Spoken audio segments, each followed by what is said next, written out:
In public life, Hamilton obviously was at his best when he was serving with Washington. And unfortunately, Washington's death in December of 1799 coincided with the decline of the Federalist Party, Hamilton's frustration at his declining influence within the party, the rise of Jefferson, and Burr's increasingly annoying presence.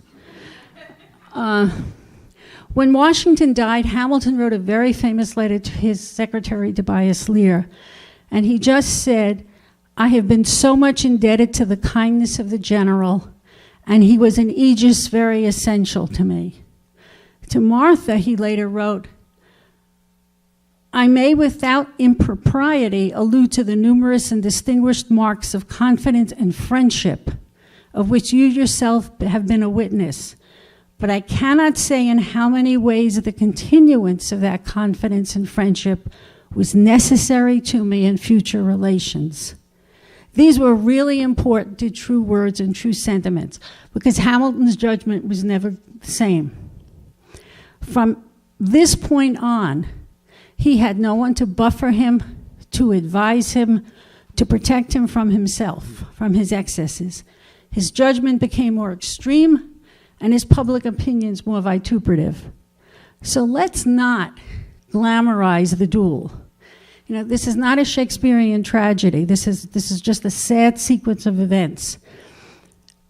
The manner of his death frequently overshadows his legacy. You know, I hear children nowadays all excited about Hamilton, Hamilton, Hamilton, and when you ask them what they're excited about, they all say the duel. This is not what made him important. What made him important is what made the duel important. Now, although dueling was still practiced, it was no longer popular, and adversaries were not really supposed to shoot. You know, you fired in the air, honor was satisfied, and you went home. Hamilton had been involved in a lot of duels. They didn't all come off, of course. William Gordon in 1779, Burke in 1790, James Nicholson in 95, Livingston in 95 and 96. They really didn't get along. James Monroe in 97 over the Reynolds pamphlet. He was involved in duels others had. Lawrence versus Lee in 78, Burr and John Barker Church in 99, and of course the famous one in 1801 in which his son died. Hamilton and Burr had a really unusual relationship. They were both prominent New York attorneys. There were instances where they actually had the same clients, Levi Green, Louis Le Guin, but Hamilton always distrusted Burr, always. Their differences went back to the 1789 New York gubernatorial race. They continued through Burr's term in the Senate. Burr blamed Hamilton for the fact that he didn't get appointed minister to France in 1794. After 1800, Hamilton becomes more outspoken, attacks Burr in the presidential election, of course, in 1800, the one in the House. He supported Burr's opponent for the governorship of New York in 1804. He really disliked him. As much as he disliked Jefferson, he considered Jefferson an honorable man with whom he disagreed. Burr, he thought, was a dishonorable man. The events leading up to the duel are fairly well known. The documents and letters have been published a million times. There's still lots of mysteries, not the least of which is what exactly did Hamilton say. You know, we really do not know. We know it was a statement made at the home of Judge John Taylor in Albany. He described Burr as a dangerous man who ought not to be trusted with the reins of government. But that's the kind of thing they'd been saying to each other for years. What really got Burr, supposedly, was the remark that said Hamilton, quote, could detail a still more despicable opinion of Mr. Burr. And what that more despicable opinion might have been, we don't know.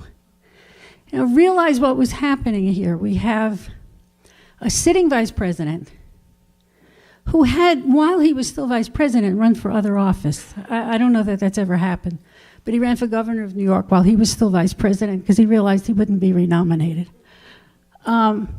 He challenges the Secretary of the Treasury, a founding father, to a duel. for a remark that we don't know. He challenges him months after the event occurred. And I find it interesting that for a generation of letter writers, and gossipy letter writers, even after Hamilton was killed, nobody said, hey, I was at that party. You know what he said? He said such and such. My God, I knew there'd be trouble over that. Or the reverse, I was at that party. I don't think he said anything. There's no other duel he was involved in where we don't know what was said.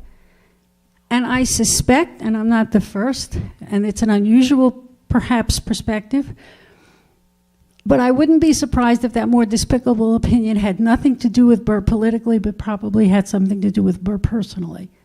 And there was a lot in Burr's personal life, in the conduct of his daughter Theodosia, in his own involvement in what was to become known as the Burr conspiracy. I think Hamilton said something far more personal, so personal that nobody wanted to repeat it. This is still the great unknown. We, as editors of his papers, again, did not pass judgment. But we have to say there are lots of unanswered questions. Hamilton could have just said, I don't remember saying anything. He didn't. There are people who say he had a death wish after the loss of his son and his declining influence. If he did, it seems an awfully roundabout way to go about it. And what was Burr's reason? Burr kept expanding his demands for an apology. Why? Did Hamilton actually delay firing? Did his pistol have a hair trigger? There were at least at one time 3 pairs of pistols. Everybody and their mother's uncle claims to have the pistols. We have no evidence to support the claim that any of the existing pistols are the real ones. Those interested in these questions have to look elsewhere. We just presented the facts. You know, it's sort of the Joe Friday of Hamilton. In the years since Volume 27 was published, much new material has been uncovered about Hamilton's early life in St. Croix. These developments are interesting. They provide insights into his character and development, the difficulties of his early life. Perhaps they go far towards explaining his somewhat open-minded attitude towards civil and rights and towards his attitude in favor of emancipation. A lot of items seem to be turning up from the Schuyler family. The auction at Sotheby's later this month seems to come from that source. But in the end, Syrett really exceeded his mandate. I'm trying to, one second. This, by the way, is the Reynolds pamphlet. Before we are. This is the original, and again, the published. In the end, Syrett exceeded his mission. Because when I went to the Rare Book Room at Columbia a few weeks ago, what I found were the original envelopes that we had lining the walls with copies of the documents in there and the transcripts. But I also found in every envelope all of our handwritten notes. Every place we went for research, every note Cy and I wrote back and forth to each other, every analysis of why we were doing something one way as opposed to another. The entire history of the project is now part of the Hamilton record. We created a one-stop shop for people who were beginning to do research on Hamilton. And as we followed in Hamilton's footsteps, they can follow in ours. And so I could go on with a million stories about Syrett, but I leave you with an image of 2 men who forged a partnership across centuries. And that, of course, is Hamilton, and that is Harold Syrett in a rare photograph. I didn't realize he was quite so photophobic. But when I went to find a picture of him for today, one member of the family came up with a picture. It was a very rewarding time. This is an incredible body of work. If you look at the papers from all the founding fathers and you sit down and do research across them, you really can get your head into the minds of these men. And it's very, very different from reading a biography. It's very different from watching them dance across the stage. much fun as that is, this is truly a remarkable accomplishment. So I'm happy to be here today, and I'll take any questions you have about the project.